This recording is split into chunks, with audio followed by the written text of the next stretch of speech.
针对高中学习的定档案，民间是有真侪批评。也毋过，教育部公布委托学者的研究指出讲，有5成学生拢表示讲，因拢真认真咧做，只有无够1派高中生哦，有为着要做学习档案去补习，嘛无够5派老师讲捌修过大纲的档案。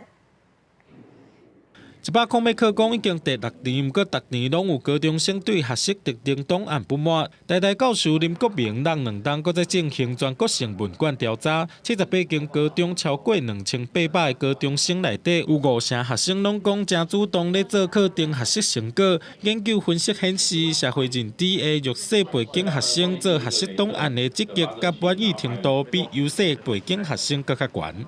公立社区高中跟私立学校的这个学生比公立明星高中的学生更积极，偏乡的这个学生对于他们的作品比都会区的学生更加的这个满意。 都市增加差异和父母阶级职业，会影响学生做课程学习成果的积极和满意程度。电导和老师敢有积极协助，有明显牵连。无够1派的高中生捌为着做学习档案补习，无够5派的老师捌拄过，唔是学生家己做的课程学习成果。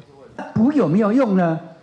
对学科知识来讲，很多学生7成以上的学生，8成的学生认为有用。补那个制作学习档案，他们认为呢，这个对于 制作课程学习成果，7成认为是没有帮助的。如果碰到对于有疑虑的资料部分，有67%的师长会去检视其他的书面资料来寻求它的一致性，